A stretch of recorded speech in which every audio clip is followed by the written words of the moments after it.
One of the things I like to do before I put the R-Pod in storage for the season is to do a thorough exterior detailing.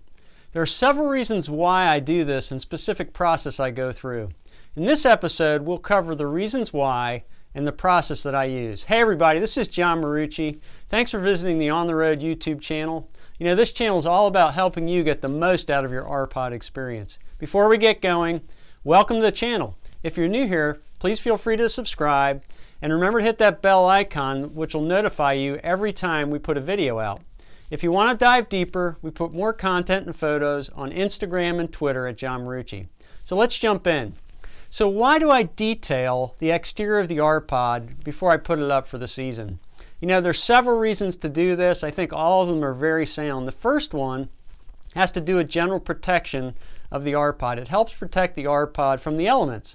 I do not use a cover, and I have another video about covering or not covering on the site. But I personally don't use a cover, and one of the main reasons I don't is because I do this extra step maintenance and thorough detailing before I put it up. Okay, so protection is the first thing. The second thing is, you know, it allows you to see the details. Issues that potentially could crop up when you're doing a thorough inspection and detailing of the exterior of the R-Pod, you see things that you might not otherwise catch, and we actually ran into that this season. The next thing is really a whole thing about resilience. You know, when you do this thorough exterior detailing, it's actually easier to brush off the R-Pod when it's in storage, say if you get a bunch of snow or any kind of road grime, etc. We'll talk about the process in just a moment. Another reason is for resale. You know, it shows the pride of your ownership when you go to sell your R-Pod that you've taken really good care of it and you've done thorough cleanings of it off season.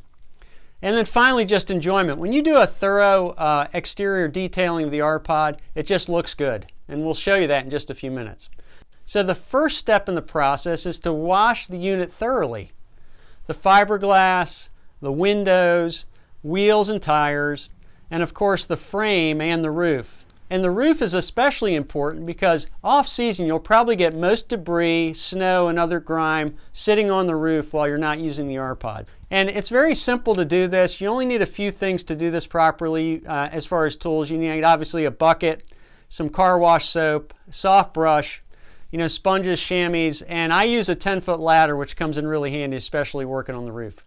All right, the next thing is to clean the caulk. Now this may escape you as an important item, but I pay special attention to all of the caulk. If you really look at your R-Pod, you'll notice there's caulk on all the different seams. So there's a lot of caulk on your R-Pod, and it's very important to pay attention to that. Make sure it's looking good, it's still sealed right, no cracks, no problems with your caulk. So one of the things I do is I make sure I clean that caulk. And I use Dawn dishwashing detergent and a microfiber cloth. And what I do is I take my time and I basically glob on the Dawn dishwashing detergent and then slowly just wipe it onto the caulk and wipe it off with the cloth.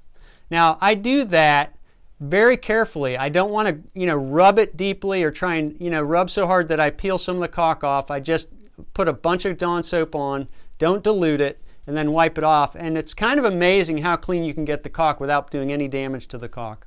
The next thing I do is polish the R-Pod. You know, I really like the New Finish polish. Now I've used that on vehicles for quite a few years, and I've also used it on my R-Pods the last few years. And the New Finish polish does a great job at both making the R-Pod look great and also put a good seal of protection on it. In fact, with the New Finish, I think it's much easier to get snow and debris off and other things like tar, bird droppings when you have to deal with that. So I think it provides an excellent shell of protection on the R-Pod's fiberglass. Now it's very easy to apply the New Finish. You just apply it like wax, and you just, once it hardens a little bit, you just take it off with a soft cloth. Very simple to use, much like wax, but I think in some ways can work even better than wax.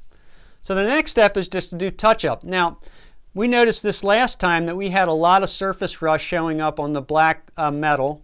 Specifically, on the stabilizer jacks, we had several issues where the paint was actually peeling off and we had surface rust underneath that was adhering to the metal.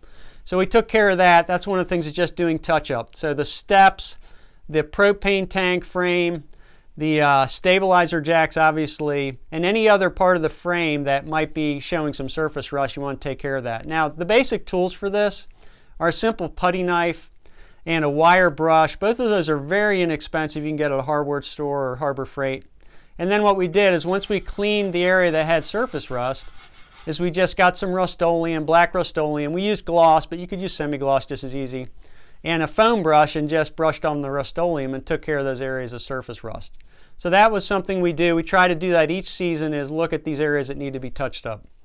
And finally, this final step in the process is to inspect everything. Now this is when you go around, and actually when you do this close, detailed look and cleaning of the exterior, you will see these things as you go along. So just make note of issues that you need to deal with, whether it be warranty work that you actually need to get with your dealer and take the R-Pod in, or things like maybe there are cracks in the caulk, which actually we found a couple that we need to deal with.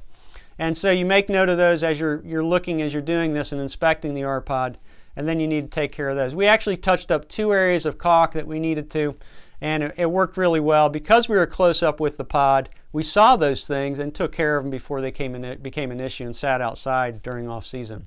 So those are the main reasons why we do a thorough exterior detailing, and also the steps we go through, the main steps we go through to do this. So anyway, this is the video for that. Hopefully this is helpful, especially if you're not going to be covering your R-Pod this season, some of the steps we go through to do this thorough detailing on the outside of the R-Pod. Anyway, if you like this video, remember to give it a thumbs up.